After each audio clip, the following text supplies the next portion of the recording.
Hello and welcome to our today's lecture on personality assessment. Dear students, today we will discuss some of the important topics like personality assessment and the various tools that have been designed and developed for personality assessment. Before discussing the concept of personality assessment, let's try to understand the concept of measurement and assessment, how they are interrelated, and what is the difference between these concepts. Measurement is the process by which information about the attributes or characteristics of things are determined and differentiated. In other words, it refers to the process by which the attributes or dimensions of some physical object are determined. Assessment refers to the administration of quantitative tests to measure the psychological variables like personality, intelligence. It is a process by which information is obtained relative to some known objective or goal. From this definition and difference of measurement and assessment, we can deduce these three main features or characteristics of measurement and assessment. Number one, identify and defining the quality or attribute that is to be measured. Number two, determining a set of operations by which the attribute may be made clear and perceivable. And number three, establishing a set of procedures or definitions for translating observations into quantitative statements of degree or amount. Now, dear students, we will come to the main topic, that is personality assessment and its various tools. Personality assessment is the branch of psychology that deals with the design, administration, interpretation of quantitative tests for the measurement of psychological variables such as types and traits of personality. There are three types of personality assessment tools. Number one, self-report personality inventories. Number two, observational methods. And number three, projective techniques. Let's understand all of them briefly. Self-report inventories. Self-report personality inventories or structured personality inventories are self-rating questionnaires in which an individual describes his own feelings, environment, others' reactions towards himself. R.S. Woodworth was the first psychologist who invented the first inventory, which he called the personality data sheet. There are various types of personality inventories like MMPI, CPI, EPI, 16PF that we will discuss briefly. MMPI or Minnesota Multiphasic Personality Inventory. It is an indirect type of objective inventory in which subjects were to respond true or false, and it was developed in the early 1940s by Hathaway and McKinley as an aid to psychiatric diagnosis for detecting disabling psychological abnormalities. It is called multiphasic because it was designed to detect several psychiatric and pathological problems. It was developed at the University of Minnesota. Originally, this inventory had 550 items. Each item of this original inventory had three options: true, false, and cannot say. In recent years, MMPI has been revised and reconstituted into two separate versions, MMPI 2 and MMPI Adolescent. The items of MMPI cover the total personality. There are 10 clinical scales of MMPI, which are number 1, hypochondriasis or HS, number 2, depression or D, number 3, hysteria or HY, number 4, psychopathic deviate or PD, number 5, masculinity femininity or MF, number 6, paranoia or PA, number 7, psychasthenia or PT, number 8, schizophrenia or SC, number 9, hypomania MA, and number 10, social introversion. The Eysenck Personality Inventory or EPI. EPI is based on the program of Factor Analytic Questionnaire. H.J. Eysenck and Sybil B.J. Eysenck developed this inventory for assessing the normal and abnormal dimensions of personality. It consists of 90 statements to be answered in terms of yes or no. Initially, Eysenck identified only 2 dimensions of personality, but later on, a third dimension was included in it. Now, the inventory has 3 dimensions: psychoticism or P, extroversion or E, and neuroticism or N. Let's briefly define all 3 of them. Psychoticism or P scale. It assesses the dimension of psychoticism, traits like poor concentration, poor memory, insensitivity, liking for unusual things, lack of caring for others. A person scoring high on this scale indicates impulsivity, aggressive traits, lack of empathy, preference for unusual things. Extroversion or E scale. Extroversion is characterized by being talkative, outgoing, in need of external stimulation. E scale assesses the dimensions and its opposite pole, that is introversion. High scores on E scale indicates such persons are fun-loving and gregarious. Low scores on this scale indicate introverted traits such as preference for solitude and quiet activities. Such persons show tender-mindedness and seriousness. Neuroticism or N scale. N scale assesses the traits like slowness in thoughts and actions, suggestibility, tendency to repress unpleasant facts, and lack of sociability. A high score on this dimension indicates that the person is nervous, maladjusted, and over-emotional. And a low score indicates that the person is stable and confident. California Psychological Inventory or CPI. It is an in-depth structured personality assessment tool originally developed by Harrison Goff in 1957. Initially, it consisted of 480 items, but later on, after multiple revisions, its original length of items was reduced to 434. All the 434 items are to be answered as either true or false. Most of the items of CPI have been drawn from MMPI. But it differs from MMPI in terms of usage. It is specifically used for assessing personalities of normal adult personalities, whereas MMPI assesses only the personalities of abnormal persons. In the latest version of CPI, there are 20 scales on which scores are yielded. Among these 20 scales, 3 are validity scales designed to assess test-taking attitudes. These 3 scales are designated as well-being, which is also written as WB, based on responses by a normal person asked to fake bad, good impression or GI, based on responses by a normal person asked to fake good, and communality, CM, based on a frequency count of highly popular responses. The remaining 17 scales provide scores on personality dimensions like dominance, sociability, self-acceptance, responsibility, socialization, self-control, achievement via conformance, achievement via independence, empathy, and independence. Cattells Personality Questionnaire. The Cattells Personality Questionnaire, or commonly known as 16 Personality Factor Questionnaire, 16PF, is one of the most important personality inventory. It was developed to obtain a comprehensive description of personality. Cattells used factor analysis by compiling all personality trait names found in dictionary and in psychological literature. It starts with a large database with intercorrelation of a large number of items. In the same way, R.B. Cattells compiled a list of 18,000 terms and reduced by combining synonyms.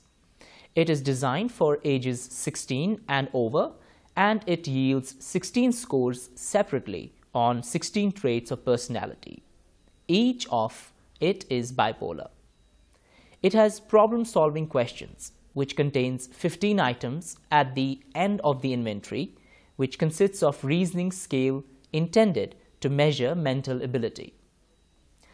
Inclusion for measures of 3 indices of response style in the questionnaire enables experimenter to assess random responding, acquiesce tendency, and attempts to show socially desirable or undesirable qualities.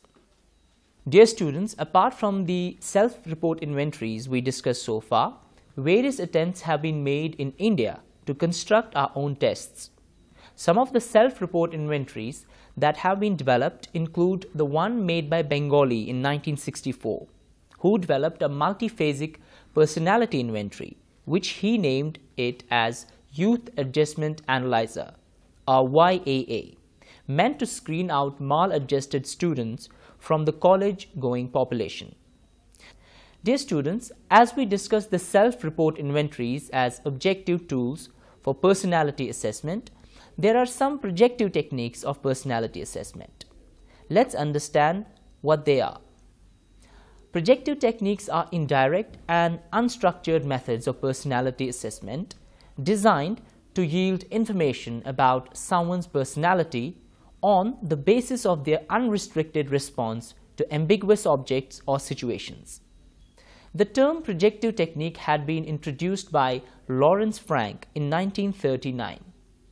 Two main projective technique tests are Rorschach ink blot test and TAT. Characteristics of projective techniques. Number 1. Ambiguous material. In projective techniques, ambiguous material is used. Ambiguous material means that every subject can interpret the test stimuli in his own way. Number 2. Evoke responses from the unconscious. Projective tests are implicit in nature because the subject projects his inner feelings in the test situations. Number 3. Freedom to respond. These tests provide freedom to the subject to respond in any possible manner to test stimuli. Number 4. Answers are not right or wrong. In projective tests, responses are not evaluated or scored on the basis of right or wrong. Number 5. Holistic approach. Projective tests study the totality of behavior. Rorschach ink blot test. It is a projective test developed by a Swiss psychiatrist named Hermann Rorschach in 1921. He developed it as a tool for diagnostic investigation of personality as a whole. It consists of 10 ink blots, 11 into 9 inches that are symmetrical. That is, the left side of each card is essentially a mirror image of the right side. 5 of the ink blots are, that's cards 1, 4, 5, 6, 7, are made in shades of black and grey, and others are multicolored. In this test, the cards are presented one by one along with a blank card on which the subject locates his responses. He or she is asked to look at the ink blot and to say everything that the ink blot looks like.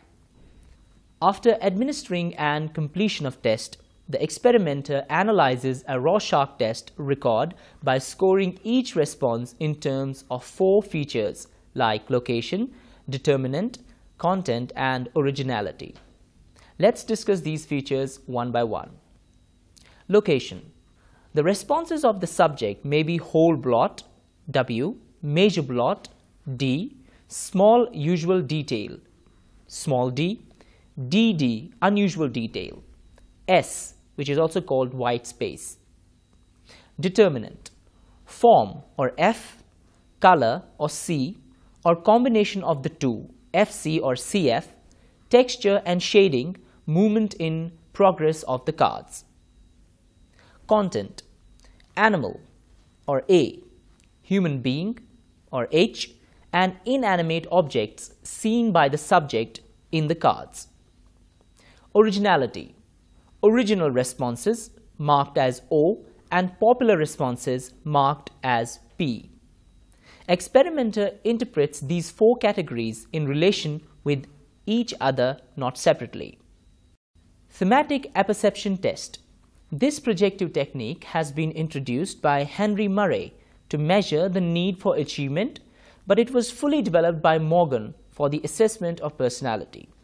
The term thematic has been derived from the term thema, which refers to a subject or topic on which a person thinks, speaks, or writes. Whereas apperception refers to clear perception involving definite recognition and identification. The test material of TAT consists of 31 cards, 30 depicting various pictures which portray human beings in a variety of actual life situations, and among 31 cards, 1 is blank. 10 each of these cards are meant for males, 10 for females, and 10 for both sexes. In TAT, the maximum number of cards that we can use on a single subject is 20. Generally, the pictures are given in 2 sessions. The number of pictures depends on age, sex, and type of the problem. These pictures are administered individually as well as collectively to groups of subjects. The time taken of turning cards and emotional expressions are recorded by the experimenter. Like Rorschach ink blot test, TAT needs a very highly skilled and expert experimenter to interpret the responses given by subject to each and every card. In TAT, the 2 assumptions that guide in interpretation and analysis are the attributes of the hero or main character in the story representing tendencies in the respondent's own personality, and secondly, the characteristics of hero's environment representing significant aspects of the subject's own environment.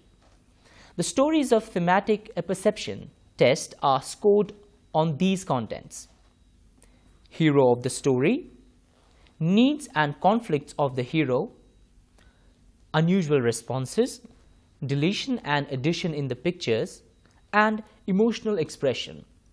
Overall, from the discussion of projective techniques, we can state that these techniques yield very useful data of the overall personality. Dear students, we discussed multiple self-report inventories and various projective techniques. We will now discuss interview as a tool of personality assessment. As all of you have some concept of interview, but technically the concept of interview is a bit different. Let's go through this technique in detail. Interview as a tool of personality assessment. Interview is a face-to-face interaction in which one person, the interviewer, attempts to elicit information from the other person, that is, the interviewee. It is one of the most widely used techniques of personality assessment. This method gives an opportunity for mutual exchange of ideas and information between the subject and the interviewer. The subject's answer to the question and his other behavior serve as important clues to the interviewer. The first prerequisite of interview is to establish perfect rapport with the subject so that he may express his feelings freely and feel comfortable. The personality of the interviewer can influence the performance of the subject in the interview. Interviews may be typed with respect to a number of different variables.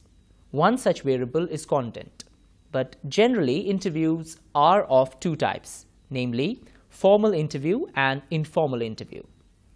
A formal interview is a systematic procedure for collecting information regarding the respondent in which already prepared questions are asked in a set order by the interviewer and answers are recorded in a standardized form.